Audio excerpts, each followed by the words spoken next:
He says to me, he goes, I'm not going to introduce you this morning. Just come up with me. And I'm like, wow. He goes, it's the third week.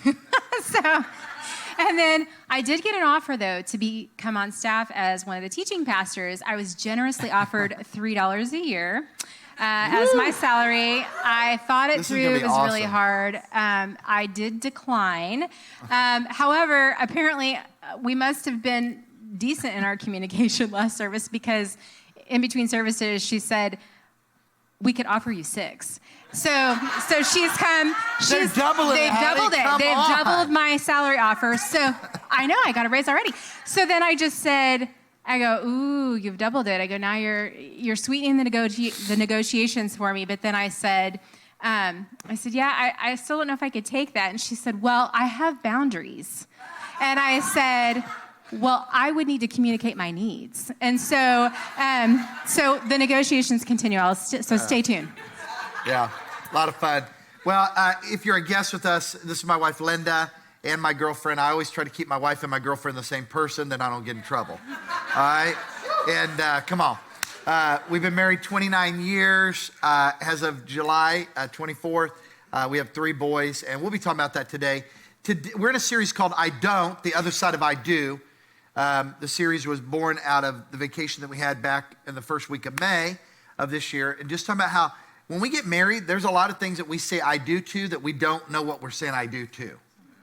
And so I don't, the other side of I do. The first week we talked about communication. Week 2 we talked about conflict. And now this week we're talking about boundaries and healthy symmetry.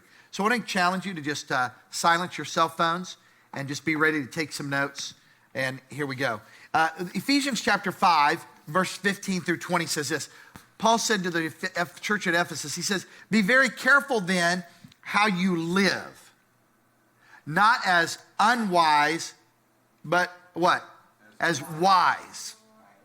Today we're going to talk about wisdom. Making the most of every opportunity because the days are evil. Therefore, do not be foolish, but understand what the Lord's will is. Do not get drunk on wine, which leads to debauchery. Instead, be filled with the Spirit, speaking to one another with psalms, hymns, and songs from the Spirit. Sing and make music from your heart to the Lord, always giving thanks to God the Father for everything in the name of our Lord Jesus Christ. And so we want to talk about how do we operate in wisdom as opposed to being foolish in our marriages when it comes to boundaries. Everybody say boundaries. Boundaries. And boundaries in marriage. Here's the big idea. Healthy boundaries help you love selflessly and sacrificially. If you will develop healthy boundaries, they will help you love selflessly and sacrificially. A lot of people think that boundaries is a bad word. In fact, you'll find that people that are healthy spiritually, emotionally, mentally, and relationally have boundaries, and the people that aren't healthy don't have boundaries. So this is an important thing. If you want to learn how to love selflessly and sacrificially, you've got to learn how to set boundaries. So the first thing I want to start off with is personal boundaries and how you feel, your emotions, because it's the foundation. Let me give you an example. If I tried to sell you a $500,000 house for $100,000, how many think that would be a really good deal? Okay, a couple of you. I mean, let me say it again. If I was going to sell you a $500,000 house for $100,000, how many think that'd be a really good deal? I got both hands up because I try to be smart in the area of finances. You know what I'm saying? All right, but let me help you. Hold on. There's one caveat. We didn't take time because the concrete company was backed up, so we built it on sand. Nobody would want to give that kind of money because even before you move in, before you could do anything, the whole thing is going to fall apart. What we're getting ready to talk about is foundational. You alone are responsible for your own emotions and boundaries around your emotions in your marriage. Learn how you're feeling and be brave enough to share with your spouse. Learn to express your emotions. Men, listen, you've got to learn to express your emotions. I tell people all the time, I did another celebration of life this last week for a lady that used to come to our church off and on, and then she got up into her late 80s and just wasn't able to come to church. And I just told the audience, there was about 50 to 70 people there, and I said, listen, you need to learn to deal with the emotions of grief now. Learn to get it out. Learn to talk about it. If you don't, and if you try to stuff it, it will come out one day, and it'll come out in a way that will surprise you. It will come out. It will come out. It might not come out today, but it will come out. And so the challenge that many of us have is, and this is the challenge that I had, is that I had grown, my body had grown, and I looked like a man, but yet I didn't act like a man. Because I had some emotional intelligence, but I had not grown in my emotional intelligence. And what do we mean, babe, when we talk about emotional intelligence?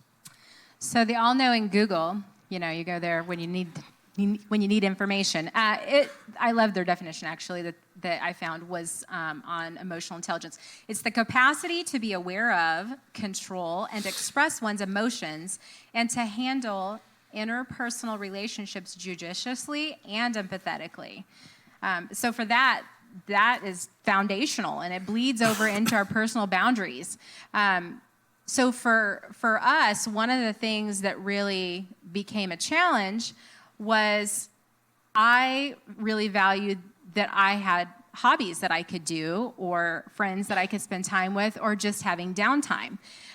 Chris and I were standard opposites attract. We don't have a lot of things in common. So there's a lot of things that we don't share a mutual love for. And so that's been a little creativity that we've had to basically learn over the years on how to do that. But so one of my things that refuel me, and it's a boundary that I have, is being able to spend time apart a little bit, because I refuel by just having some me time.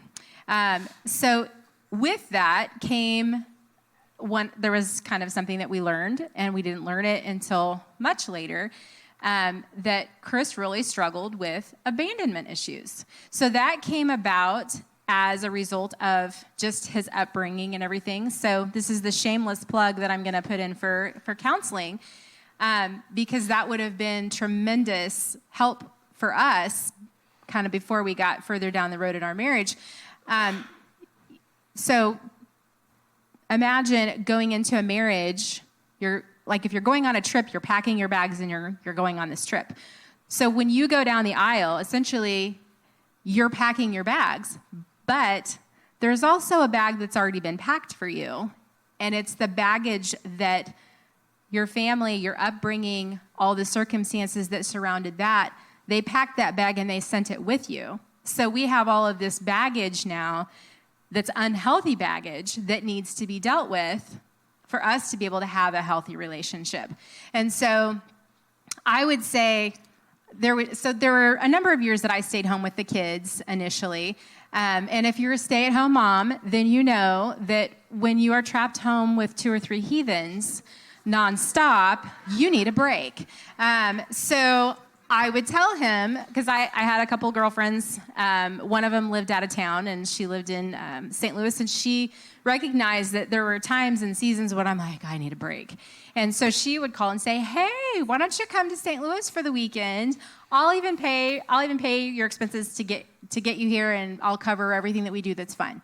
Because, we were living that starving pastor life in the beginning. So, and I was obviously not working at home or working from home. So I remember, because of his abandonment issues, I remember thinking, okay, I have to make sure he's in a really good mood before I ask him or / tell him that I am going to be gone for the weekend and he's not going. So I would say, hey, so I'm going to go. Well, by the way, and I stopped learning to ask permission. I was like, instead of, can I go? It's, hey, I'm going to St. Louis for the weekend here in a couple of weeks. And he would immediately, we would be completely fine from a relational level, but the second I said that I was leaving to go out of town, and he wasn't going or he wasn't invited, he immediately took offense to it. He immediately felt like that I was leaving him. And if you look at the abandonment issues of where he's coming from perspective-wise, when people left at his house, they didn't have a lot of money, so there was no vacations or anything like that. It was, if you're leaving, you're either A, not coming back, or you're leaving because there has been a conflict that didn't get handled well, and it ended with a slamming door and a blazing trail by a vehicle spinning out of the driveway. So that was a challenge for us because I would get mad, and then it would start that whole cyclic argument of, I am home all week long with your children. So, and I'm sure none of y'all have ever had that argument either. So, but I really needed that. And that was a time for me to refuel because I was a more patient mother when I had downtime and I didn't have somebody nagging and calling my name every 2 seconds. And it evolves, mom, mama, mom, and then it, bruh. And so it was really nice to have the opportunity to refuel myself. And I didn't know that about myself either because I am an extroverted introvert. Is there anyone else that's like that? Okay. We can people. God bless you. I see those hands. We can people They're all day long, everywhere. and people mistake us for being, they're so outgoing and extroverted. But what you don't know is inside the mind of that person, they're like, yeah, I'm having a nice time right now, but I don't want to do this a long time because I need to be done. So there came a point where I would say to Chris, I am done peopling. I need to be done peopling, and you are a people. That means I'm done with you for a little while. And he would take offense to it. It was really personal to him. It was like a personal attack. Like, what? You don't want to be with me? Nope, sure don't. And so that was difficult for him to work through that because then it felt like rejection. So that was a big thing. And then learning that's how that refuels me. I'm a better wife. I'm a better mother just by having that downtime. And then also being able to communicate my needs. And then we didn't address this the first week, and I probably should have because it is kind of one of my hot buttons. But when I am communicating my needs, sometimes I just need him to listen. I don't want to be fixed. I just want you to listen. So and I'm a recovering fixer. He's a recovering fixer. Fixers Yes. in the room. Raise your hand. Raise both hands. We're just going to go to the Lord in prayer. And let me just say, I have many friends that have been on the chopping block because they want to fix me, and I can't do that. So, well, and, for me, getting the healing, so this is what I'm saying. All of us have brokenness in our lives to varying degrees, and to go through counseling and allow the Lord to bring healing through counseling, through a skilled counselor that can take God's word and everything and go into your past and allow the Lord to go into the past with you. And it's just amazing. And it takes a lot of work. And when you do that, you become a healthier person. The healthier I become, I recognize we need time alone. See, I didn't have a family growing up. I can't, if I was like, man, I want an incredible marriage, I didn't know what to base it off of. So I'm just imagining things in my mind like, well, then I guess I'm either at work or I'm spending every minute with my wife and my kids. that's exhausting. Yeah. So has anybody ever thought that? Like maybe I'm the only one. It's like, but then you're like, oh, it's okay if she goes away for the weekend with her girlfriend, and it's okay if I go over here and do this. One of the things that I enjoy doing, and again, I'm not like you, all right? So don't try to make me like you. I'm a person that enjoys doing multiple things, and for the most part, I can handle multiple things. It's just the way God built me, okay? Maybe God built you to do one thing, or maybe you can't even do one thing, all right? That's fine. You only can spin one plate, and you got to have somebody help you spin it, It's okay. I can spin multiple plates, and I can do things. And so what I learned is when we have time away, it refuels both of us. Because you're able to appreciate your partner. You're able, because you've had an opportunity to miss them. You've had an opportunity to miss the conversations that you have. And then you realize you're not taking that time for granted like you maybe did previously. And this takes extreme emotional intelligence. I'm telling you, if you don't grow in your emotional intelligence and your emotions, I think one of the problems in the church is not always as spiritual as we think it is, even though everything is spiritual. I believe that there are a lot of people that love Jesus and they know his word, but they haven't grown in their emotional intelligence. There are a lot of people that are stunted at 13 and 14 or 12 or 10 or 16, but they're in a grown man or a grown woman's body. And that is what is, then you have fights in the church or people that blow up and they go to another church and they treat it like marriages or whatever. The reason why is because they're emotionally stunted, and and counseling will help you get past that emotional, being emotionally stunted. By the way, if you had a trauma happen in your life, I can almost guarantee you 100% that you're emotionally stunted. So if you were molested as a little kid, if you were, if something happened that was trauma, if you lost a parent, if you lost someone that you deeply loved, if you were in a bad car accident or a house fire and they pulled your family members' bodies, I don't know. I'm just telling you, when a trauma happens, it can stunt us if we don't deal with that. Does that make sense? Shake your heads, yes? All right. And so now I want us to move to boundaries in family, because how we handle our emotions, if we don't know how to handle our emotions and communicate what we need, then it's going to bleed over into the family. So talk to us about family boundaries. So one of the things that we had to put a big boundary around was in our family was manipulation and division that was brought into the family. So Genesis 2:24 says, "This explains why a man leaves his father and his mother and is joined to his wife, and the two are united as one." So one of the things that was a little bit of a struggle is Chris's mom, she struggled with mental illness. Many things she couldn't help. Which we didn't realize till later. Yeah, we didn't realize that until later. And she refused to go get any treatment for it. And so when mental illness goes untreated, then she's a little off the rails from time to time. So we made a decision. It wasn't my decision, me thinking, pulling that famous, well, my mother-in-law card. It wasn't like that. I longed for a wonderful relationship with her. And unfortunately, there were maybe moments where it felt like, oh, we might have a good relationship. But for the most part, we really didn't. And which was sad to me, because I really did want that.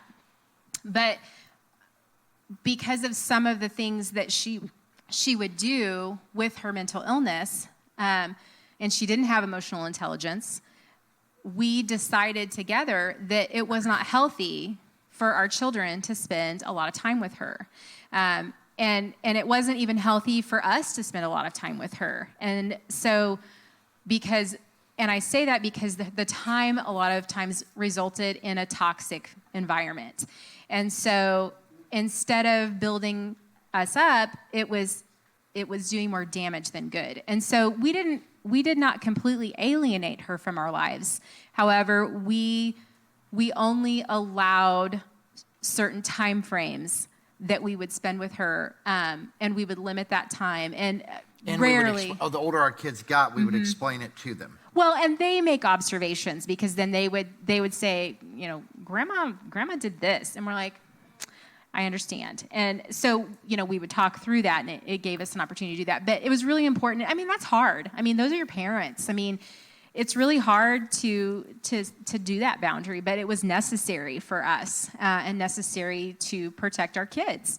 And then the other thing would be that we have grown in and also put boundaries in is not to put more value on our children over our marriage. Those kids, they grow up, they leave, and then we're left, it's just the two of us. And so for us, we found it just super important that and also with the kids, like, what are we teaching them if we are allowing them to be the center of our universe? That's good. We're setting them up for failure, because when they enter into a relationship, they're going to feel like they need to be the center of attention, or whenever they enter into the employment place and Right. they're not the center of intention. We're setting them up really for that entitlement thing. And so it's really important to teach them that, mom and dad started this family union. We invited you along. We brought you into the family. You now fall in line with we lead the family and you follow. It's not the reverse role where we brought kids in and then we allow the kids to run the family. So again, another boundary. So we kind of figured there's probably a parenting series at some point that's going to evolve. Does that mean that you're going to do that with me? You're going to have to up my pay more than $6 a year. I got you, babe. I got you. So I think this is really important, and I think one of the reasons why a lot of parents put their kids first in everything is because you long for a significance, and you find that value and significance from your child, but you're putting your child, you're setting you and your child up for failure because your child was never meant to be your best friend when they're younger, and they were never meant to bring you the joy and happiness that you continue. Do our kids bring us joy and happiness? Yes. But remember, happiness is happenstance. I'm happy because of the circumstances. So, but they weren't meant, just like Linda wasn't meant to bring me, I get joy in being married to Linda and the relationship we have, but she was not meant to bring me joy. The joy comes from the Lord. And so it's just a really like, hey, I'm going to have a boundary and we're going to keep our kids in line with where they belong. I think where this comes from, I didn't mention this in the first worship experience. I think we have a huge authority issue in America. People do not like authority. And I think it helps for people to understand, just like we'd call in the fire service, command structure. So you have command structure, you have a chief, you have an assistant chief, you have a captain, you have a lieutenant, and then you have the other people that fall in line. That doesn't mean the other people that fall in line aren't important, but they don't get to make the calls. They don't get to say, like in America, we've just gotten to where we're like, well, just, it needs to be, everybody needs to get everything that they want. No. The mom and dad are the leaders of the home. And by the way, the kid hasn't even been around long enough to even give you input into how your marriage or family should work. Yeah, we allow a 5-year-old with all of their wisdom to dictate what we're going to do. Well, and it bleeds into sports. Do you want to talk about that? Because, Mom, I've got to play sports. Guess what? I mean, I'm not perfect, but I played one sport for just a little period of time, and that was baseball. And it was for such a small period of time, I can't even remember it. And then I was in band. But we didn't have a lot of money, so I didn't get to participate in a lot of activities like that. It didn't harm me. We found ourselves running ragged because we have 3 boys.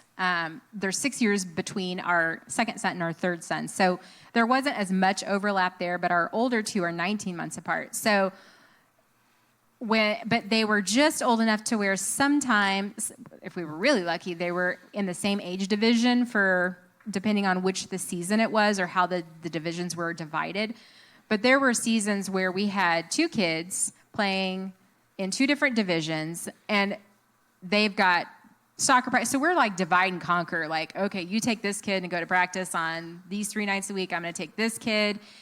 We've got games on this day at this location. And I mean, there's so much chaos in our schedule. And I mean, trying to get kids home from school, get homework done, get dinner done, and get to a practice, then get home and get bath time in bed. I mean, all of it. Y'all know what I'm talking about. So it was a rat race. We ran ourselves like crazy. And so Matt and Penny suggested to us, I'm not saying that you can't allow your kids to play sports, but what about if you said, hey, you really love football and you like football, but you love soccer and you don't really care if you play soccer. So why not pitch it to the kids hey, so you really love football, so why don't you play football in the fall and then you sit out this season in the fall and then we'll focus on your sport in the spring and then you get to sit out. So we did try that one year and it was really kind of nice because we didn't find ourselves running as much, and it's stressful. It creates arguments I think, too, in the household, because we're yelling at our kids because we're trying to get out the door and they're tired. And then, I don't know about your kids, but mine never wanted to practice. They just wanted to play the game. So then practice is, no, get your cleats, you're going. So it was a battle sometimes. And I think a couple things that we've learned on this, I think sometimes our kids playing sports is more about us and what we didn't get to do as kids, or something that we're chasing that we're making them do. And so setting boundaries, saying, hey, this is what you can do and this is what you can't do. Mm-hmm. Well, my friends, no, you're not in your friend's family. You're in the Pinion family. So this is how we're going to do things. And when your kids see you as a couple leading in that way, it helps them know how they're going to lead when they become parents. More is caught than taught. And because then here's what happens. Eventually your kids grow up and they move out. Okay? If your child is fully healthy with no disabilities and they stay in the home, in the basement, with no job, there's not something wrong with them, there's something wrong with you. That is not healthy. They were created to move out and start a family on their own. Does that make sense? Or at least adult. I mean, that doesn't mean they need to be married off or whatever. No, but they're going to go. They need to enter adult life, because own. that's what we're doing as parents. We're preparing them for adult life. So let's talk about grown children, because eventually your children grow, and you got to have a boundary, you know, with that. So for us, that was a huge transition for me. I felt like I rolled with it pretty well, but I will tell you, it was a little bit of a struggle, because our middle son married. It was 4 years in August. So he's married to our wonderful daughter-in-law, Elena. She's wonderful.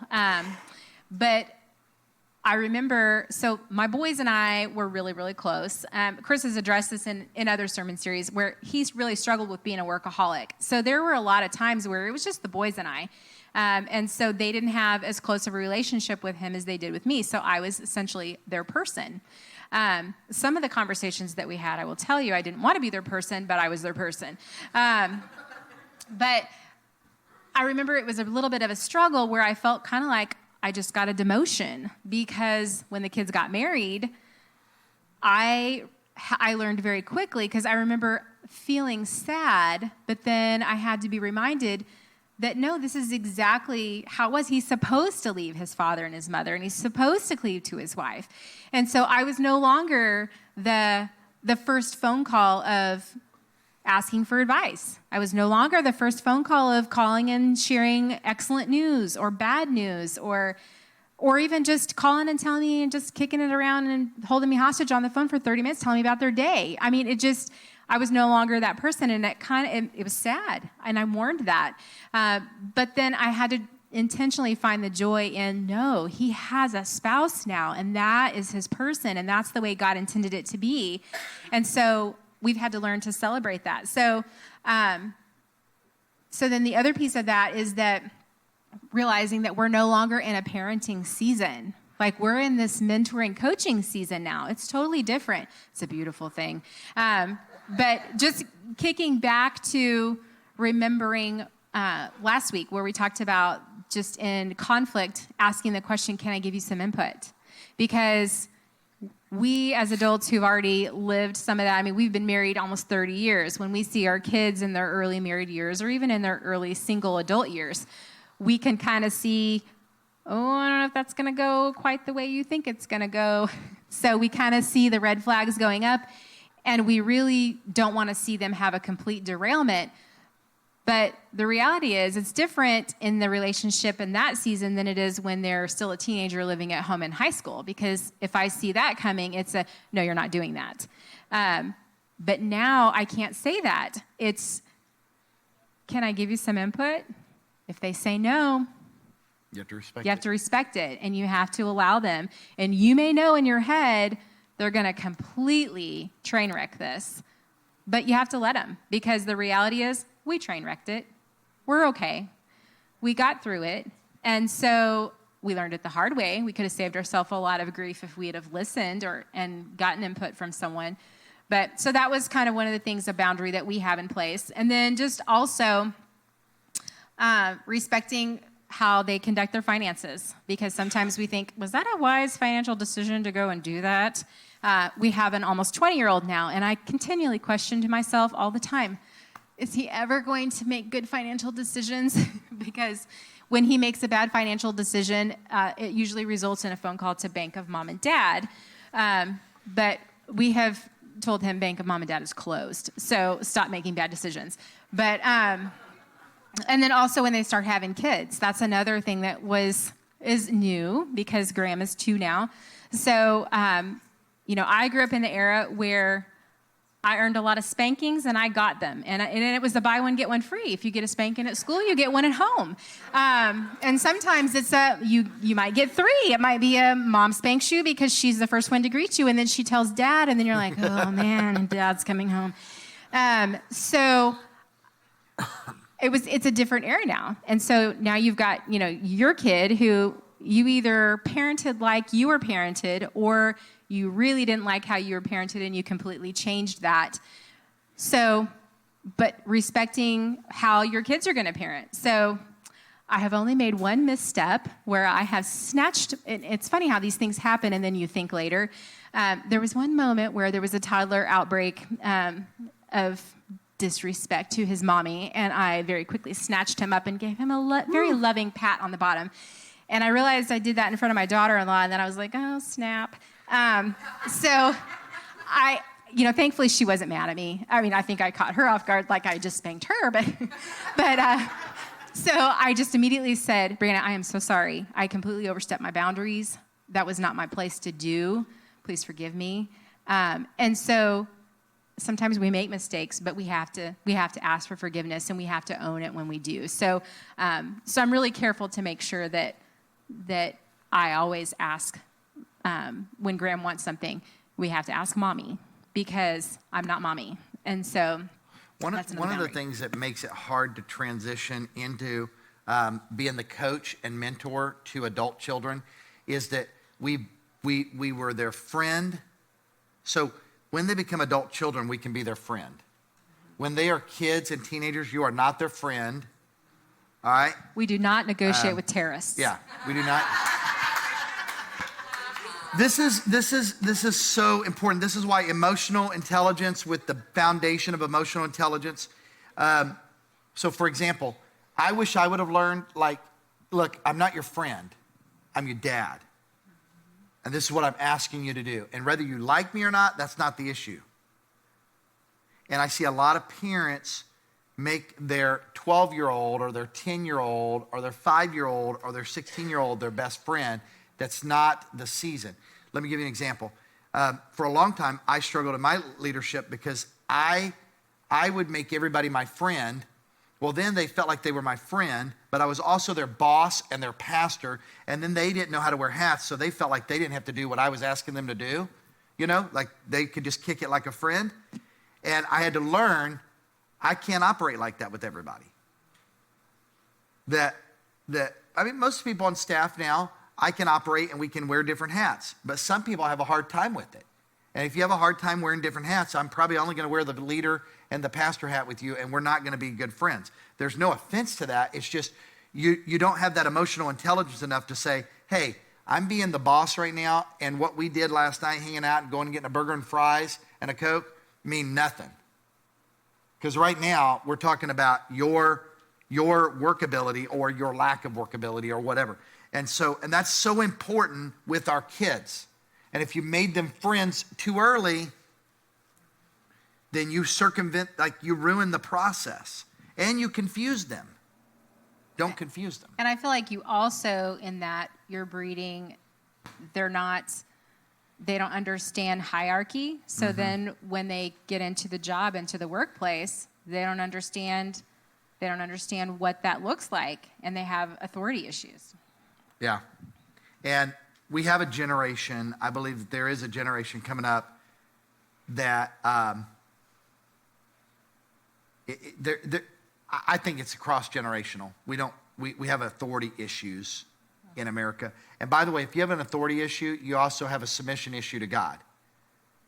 Because I submit to God, and then I read in Romans chapter 13 and 14, like, I need to submit to the people that God has put in charge. And I might not always like where they stand on everything, but unless they're asking me to go against God, I'm going to obey. And so just think about that. If your kids have an authority issue, it probably could be because you have an authority issue because you've never showed them how to follow authority. They're listening to how you talk about our president or about the police or whoever. And that's not a political statement. It's just a statement of, that's who is in charge. And like it or not. Like it or not. I'm going to be honoring and respectful. And so I believe that there's so much to say about that. I believe that you would do well to have a conversation as a couple. If you are within 5 to 7 years of going into the empty nest, you need to be getting advice on that, having conversations with people that are in the empty nest, and start making a plan. And if you don't, and you think, oh, we'll just wait, you just wait. That's what most people do. And within 6 months to a year of being empty nesters, they're divorced. Yeah, and I said this the first week because the kids, when you first introduce them into the marriage, they're a little divisor. Like, they're just little heathens that basically pit you against one another, because there are things that, like, for me, there may be a mountain that I am going to die on. Like, I will see this through. Chris may not feel as strongly about it, or vice versa. And so then what happens, especially when they become teenagers and they become professional litigators, they pick up on that, and then they learn how to play you against each other. And I mean, I did it. I mean, I always knew, depending on what the subject was, if I'd be better suited to ask mom or if I'd be better suited to ask dad. Who did that? Anybody do that? We all did it. It was strategic. But I mean, I really feel like that. Sorry, totally lost. One thing I've learned in this public speaking thing is if I lose my train of thought, I'm tanked. It's done. Yep, it's done. There's no recovering it. So I don't know where I was headed with it, but there we go. Yeah. Well, let's jump to friendship boundaries, because I think this is important. This is where sometimes things can go off the rails because we don't talk about the friends that we have as a couple.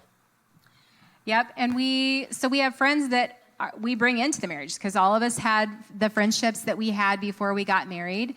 And so I think for some of us, we learned some of those friends are seasonal. They're around for a season, but some of them are the long haulers. So Chris has some friends that, I mean, he doesn't have any friends that I really dislike. He's got some friends that I'm like, ooh, small doses, can't handle that person very long.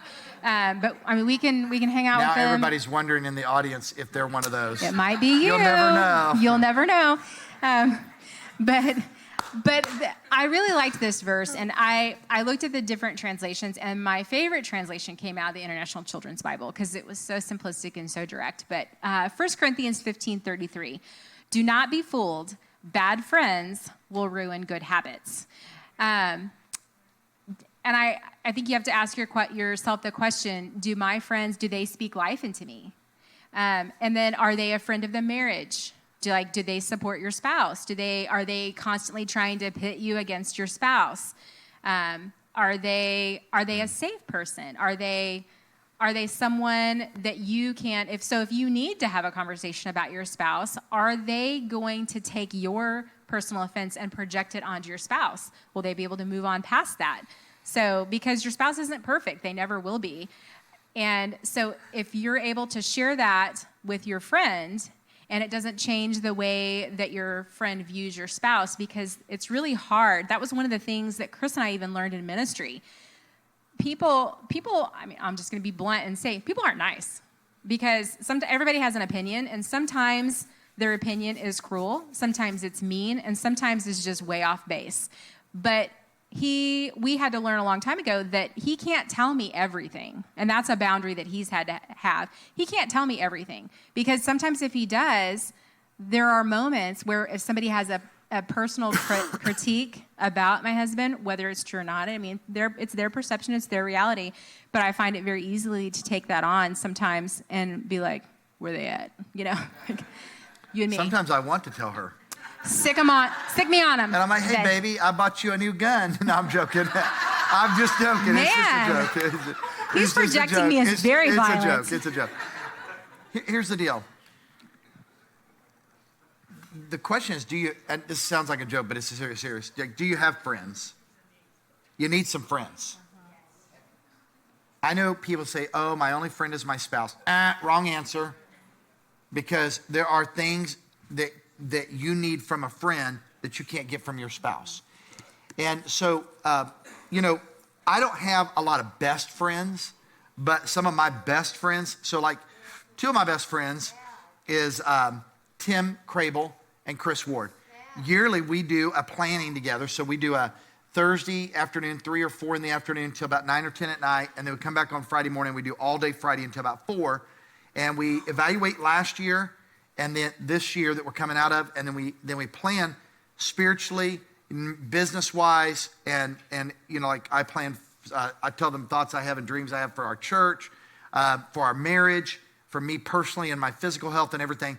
And then we hold each other accountable to those things, and we have it in writing. Well, Linda knows that when I'm going down to the Lowe's Hotel, which is my place to hang out when we go down there. The Lowe's Hotel opened up in March of 2020. Everybody was afraid to go out except me because I was working with first responders. So I'd go down to the Lowe's Hotel and I would study and work on my sermons down there. And there's this multi-billion-dollar hotel with 15 floors and nobody's there except the staff. So I just went around and got to know everybody. So now everybody thinks I'm the general manager. Except for the general manager, and then I know him too. You should probably explain why you hang out at a hotel, because if you don't know about that, because the first time he said, hey, I'm going to Lowe's Hotel, I'm like, why? It just has a beautiful view. So they have an outdoor patio that overlooks the city. They've got a free coffee shop that you can sit in and just different neat setting places. And so we access their Wi-Fi. We just work out of there a lot. So here's my point. When my wife knows that I'm going to the Lowe's Hotel with Chris Ward and Tim Crable, she's not worried about me getting into trouble. First of all, that's not my character. But second of all, she knows that I'm not hanging out with people. She knows I'm going to be hanging out with guys that are supporting our marriage and supporting what we're about. Does that make sense? Whereas some of you have friends and your spouse is wondering why you're even hanging out with that person. All right? And you need to stop it. Like you need to get together and talk and figure out who are the friends that need to be in your life. You can't be friends with everybody. Well, and I think sometimes it's hard to make the decision because some of those old-time friends that you've had, because we change. The older we get, we change. And so we're not the same people. Or maybe we became a Christ follower in our adult life, and we still have friends that live a different lifestyle than we live. And so I'm not saying that you have to completely end that friendship, but you might have to put a boundary there. You might have to limit your interactions and what those interactions are. And then we want to kind of wrap it up by going in 2 more areas. One is marriage boundaries, specifically, and it's kind of friendship boundaries in marriage with the opposite sex, okay? It's really important that you have boundaries set up. I have significant boundaries set up with people of the opposite sex, all right? So, for example, I do not meet with women alone, and if I'm alone with a woman, we're going to be in a public place, and I'm going to either have somebody there that I know, or I'm going to make sure that my assistant and my wife know. I mean, multiple people. And so, and that has served me well. And here's why. Because I don't trust myself.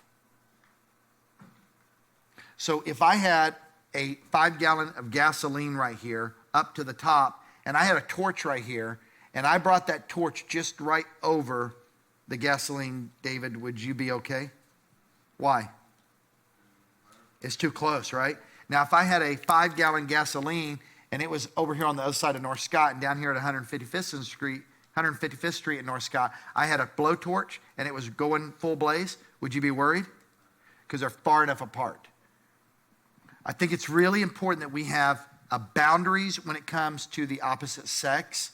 I do not, like even in a vehicle, I do not ride alone with a woman that I'm not married to. I try to get other people in that car. If I see you on the side of the road, I'll call. We will get the police there. We'll get you a ride. I'll get a lady staff member. I don't counsel women, period. Okay, and this is very uncomfortable for a lot of pastors to go like, well, I do, but I do it with the door open. I'm like, yeah, and I've seen a lot of affairs start with the door open. And so it's important that you have boundaries. And when we go to trust ourselves and go, oh, I'm not going to fall, I'll be fine. No. You need to be very careful. And having those boundaries really helps. Do you want to say anything about those boundaries? I think that consider that boundary doesn't necessarily include a physical affair with someone. Right. It can also be an emotional attachment to someone, an emotional affair. So just like in the beginning of your own dating relationships, there's chemistry there, and then there's like that friendly, playful banter, and then it evolves eventually into a closer relationship and ultimately a physical relationship. So just being careful by putting those things in place. And then, from time to time, we have to either email, or we have to, whether it be work or friends or whatever, we have to communicate with people of the opposite sex. So my guideline that I follow is, if I am having to delete those conversations, then I shouldn't be having them to begin with.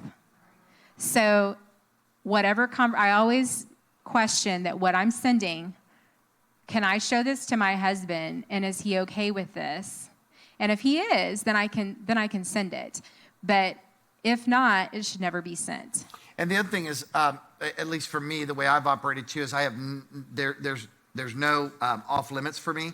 So if you send me a message on Messenger, my assistant is going to see it for the church. My assistant in real estate is going to see it, and my wife is going to see it. So there's no private messaging. Does that make sense?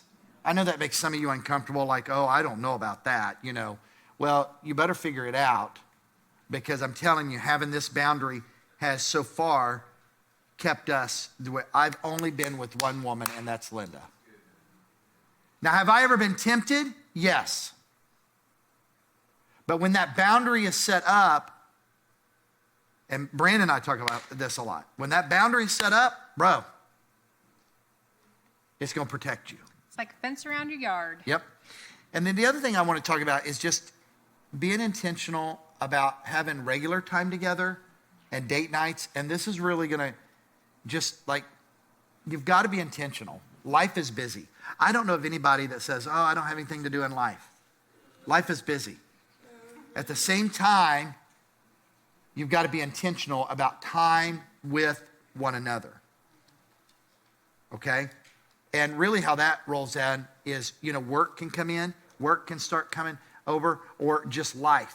And that's where we came up with boundaries with work and life symmetry. Do you want to talk about what symmetry is versus balance? So when we were kicking around the ideas, I said, well, I think it would be important to address boundaries and just like that whole work-life balance and thing. He goes, I hate the word balance, because balance suggests that we have to evenly make them balance, where like a teeter-totter. they both get equal weight.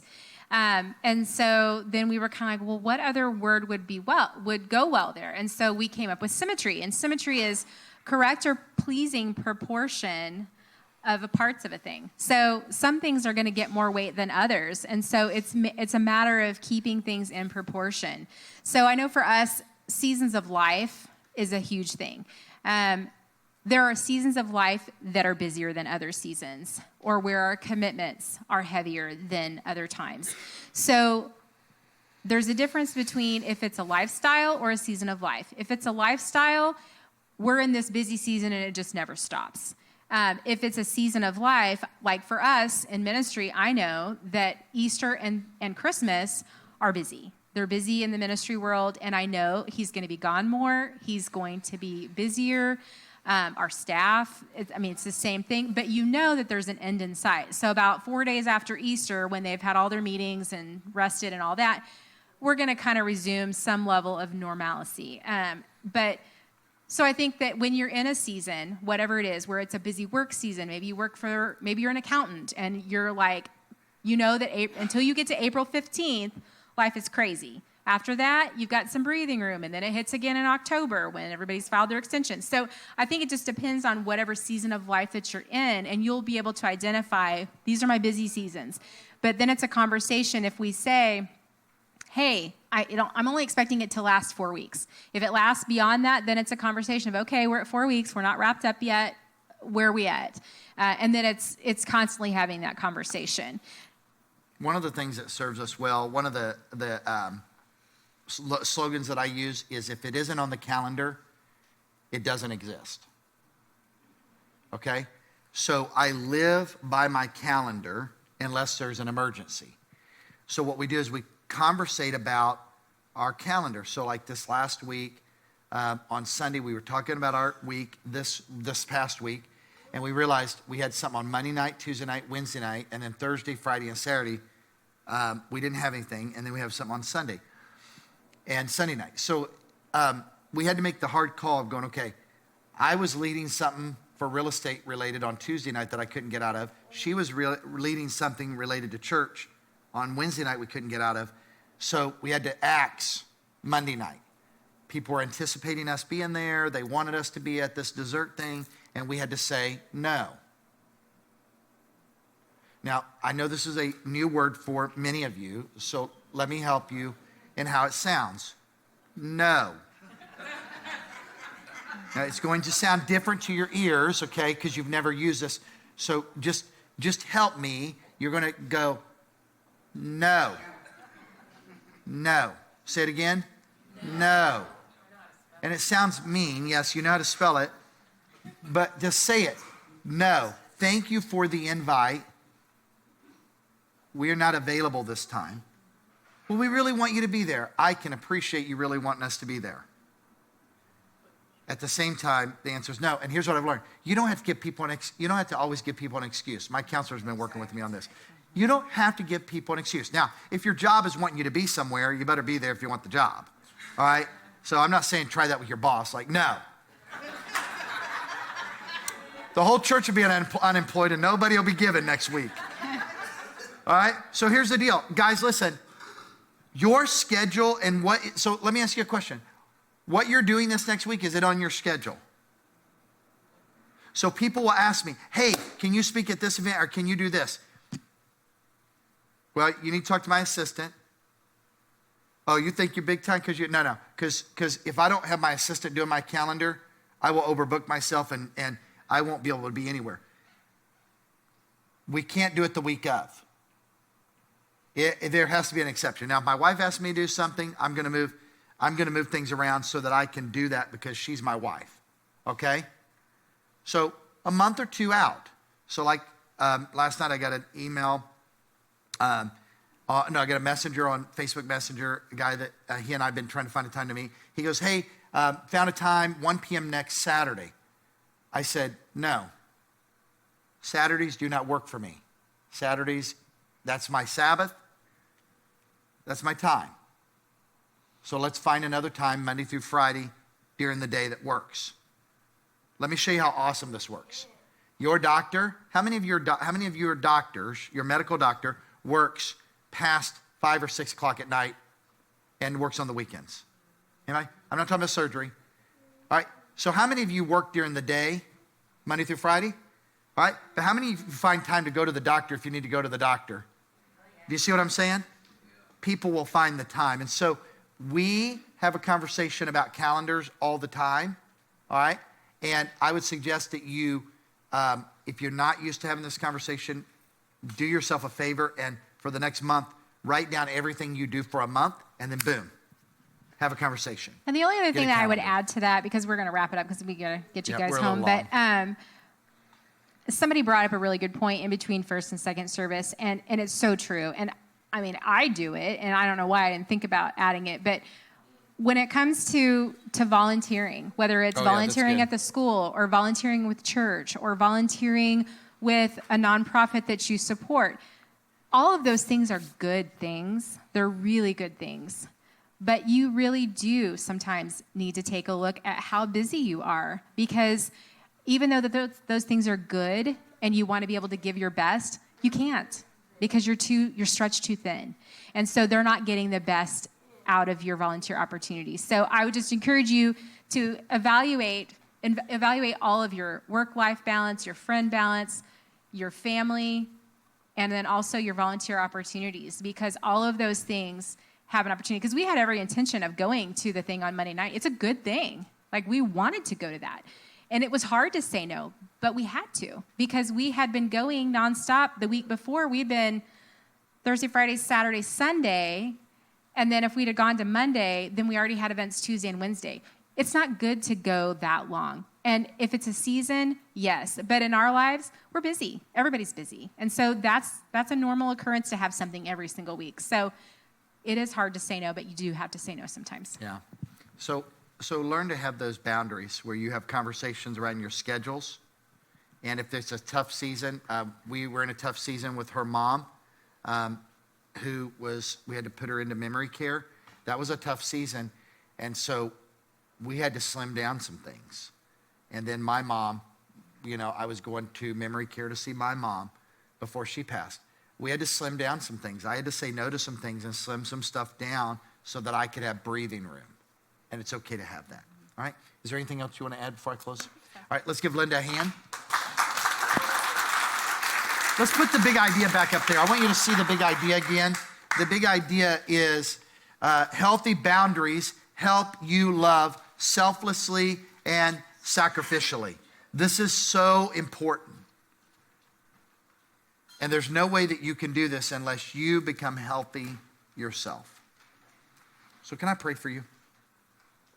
Jesus, I love you. I thank you that you created boundaries. Even you, Jesus, told the disciples, hey, I'd love to spend some time with you, but I'm going to go to prayer. Well, we need to go to this city. You go to that city. I'm going to prayer. The time when you were asleep in the boat, you took time to show us that it's okay to rest. It's okay to have boundaries. Healthy people have healthy boundaries. And so, Lord, I pray that this would begin to permeate every area of our lives. With your heads bowed and your eyes closed, if you're here today and you're like, hey, this message has really spoken to me, and I need to set some boundaries, here's what I want you to do. I want you to think of one area that you're going to have a conversation with your spouse or a friend. Maybe you're single. With your family or a friend, one area that you're going to have a conversation with this next week about boundaries. And when you think of that, I want you to just raise up your hand. Just raise up your hand. Right when you've got that, just raise up your hand.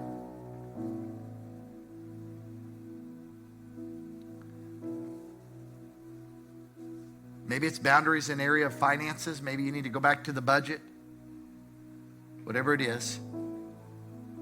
God, whatever it is that we're going to start processing this week, would your grace go before us and give us the ability to begin to have even hard conversations with our kids or with our spouse in setting boundaries so that we can be healthy. We love you, Jesus. In your name I pray. And everyone said, I know we went over today, but let me just say this. Last week we had 8 people receive Jesus as a result of a message on conflict. And so we celebrate that. I love you guys. I hope you have a great day. Don't forget, Night of Worship starts tonight at 6 p.m.